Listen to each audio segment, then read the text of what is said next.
I just watched They Will Kill You with Zazie Beetz, Patricia Arquette, Tom Felton is in it as well. This movie is very fun.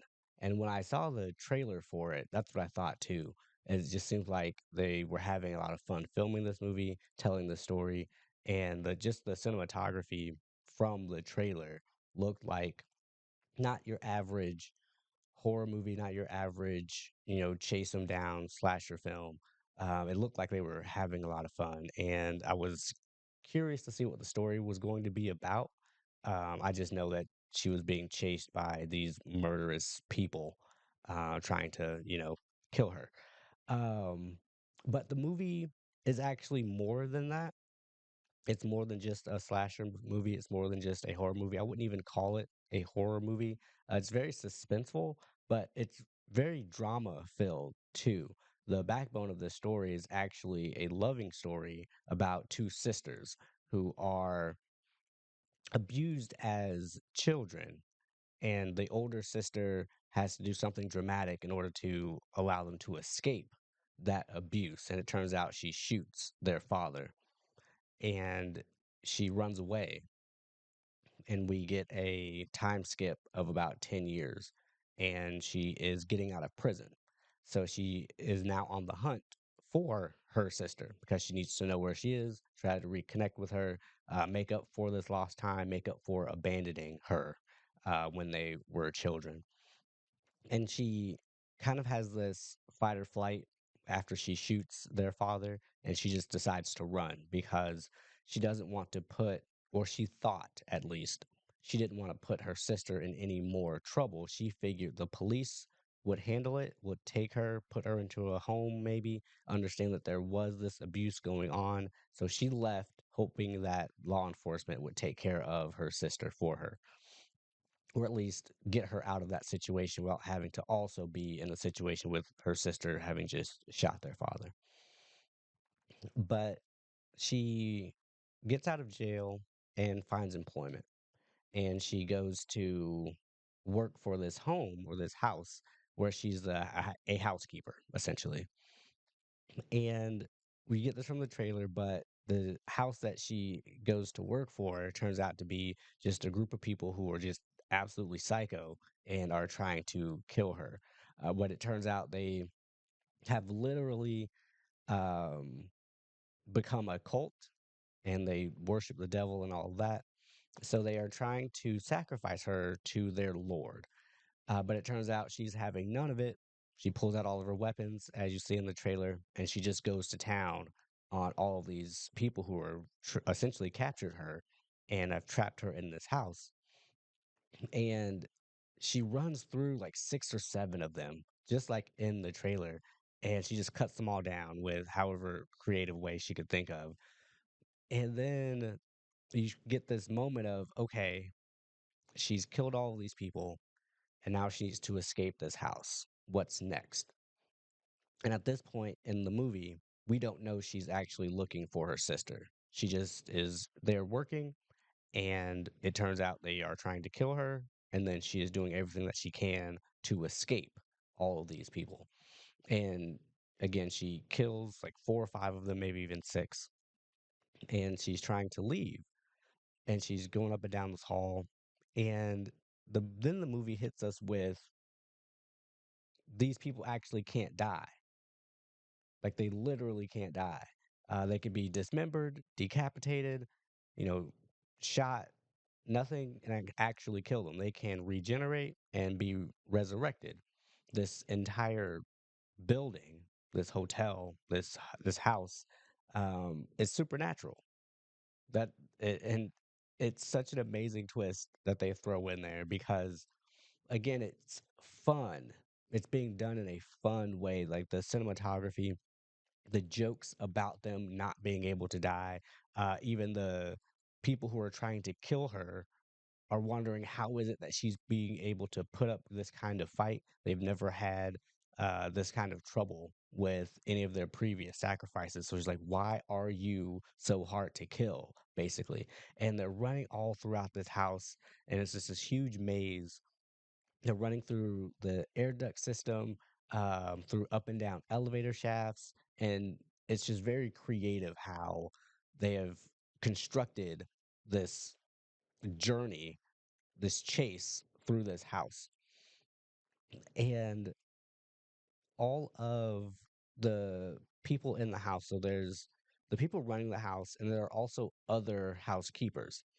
And when I first saw all of the other housekeepers, I thought to myself, why are all of them brown? And like, okay, I get it. It's a bunch of rich white people, and they've decided to employ immigrants and minorities.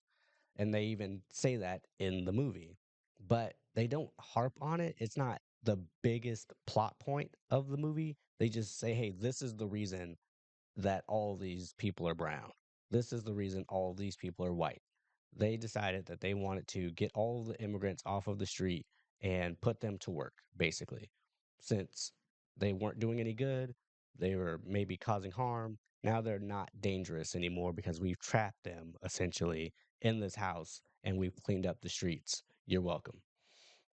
But again, that's not necessarily the point.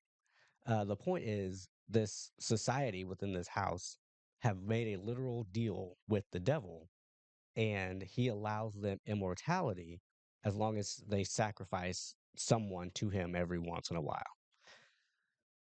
Well, it turns out Asia, the main character, she obviously doesn't want any part of this.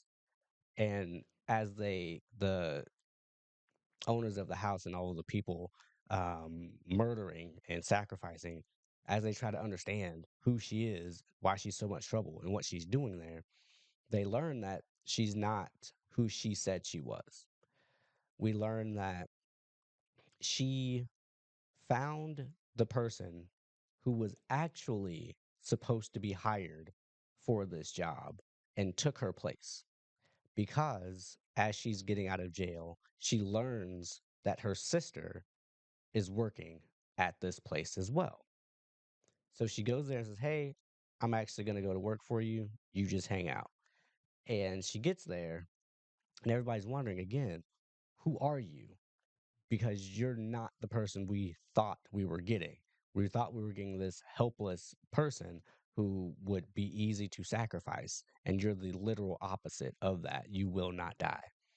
And then she says, hey, I know my sister is here. I need you to bring her to me, or this fight is not going to end. Because she was not going down.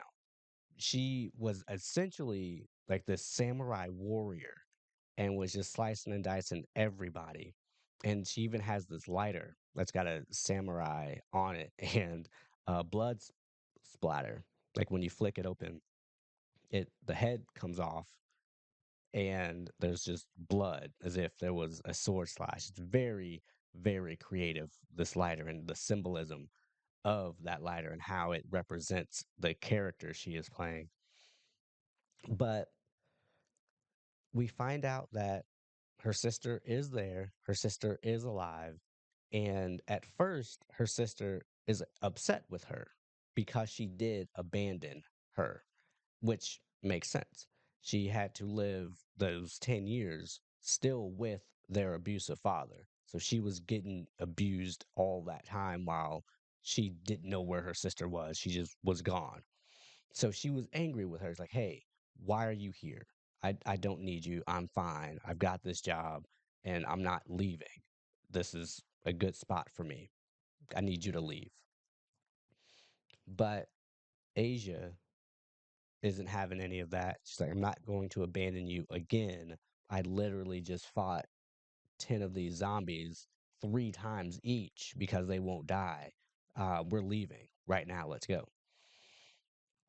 Well, we then learn that the sister is content, Maria is her name, is content at this place and with this job because she became indoctrinated herself. And she also signed that deal with the devil. But there's another catch in that the only way that she will be able to live there and to stay there and to gain this immortality that everyone else has is if she herself offers a sacrifice.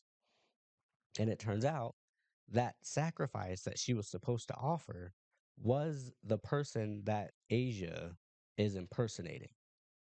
So Asia was never supposed to show up.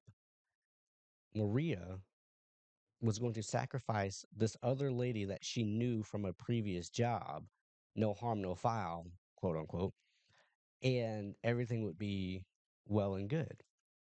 But Asia shows up. She says, "Hey, I want to meet my sister. Let's go."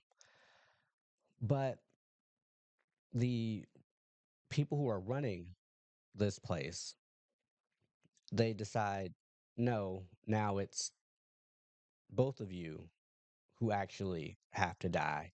And we just need to scrap all of this and start over.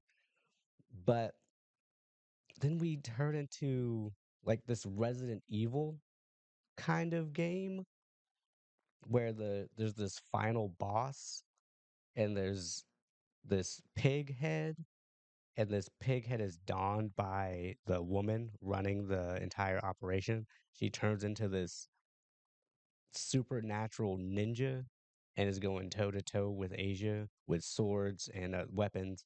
And it's very well choreographed. It's very fun. As I mentioned, this entire movie is just so much fun. And it feels, the entire movie does, feels like a video game. It feels like there's certain levels of difficulty that Asia and Maria have to fight through, and new things they learn about these people, new powers that each of them have. And it's like every step of the way, it gets more difficult. And then we get to this final boss. And then it feels like Asia herself gets powered up through the movie as well. And even at the end, kind of like Pirates of the Caribbean, where Jack Sparrow takes that gold coin so that he can then become immortal. She finds a way to become immortal herself while she's doing battle with this final boss. And they play with that concept a couple of times at the end of the movie, swapping this immortality back and forth between Asia and Maria. I mean, because if you are killed, of course, you get resurrected.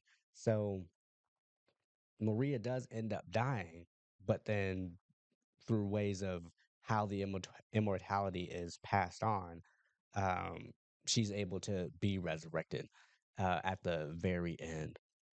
And again, the beneath all of that fun, beneath all the good direction, beneath all of the cinematography, there's still this story about these two sisters who are trying to find each other again and live a life outside of whatever nonsense that has been a part of their life up until this point. Now they get to move on and find out who each other are and relive, their childhood and then grow into adults now.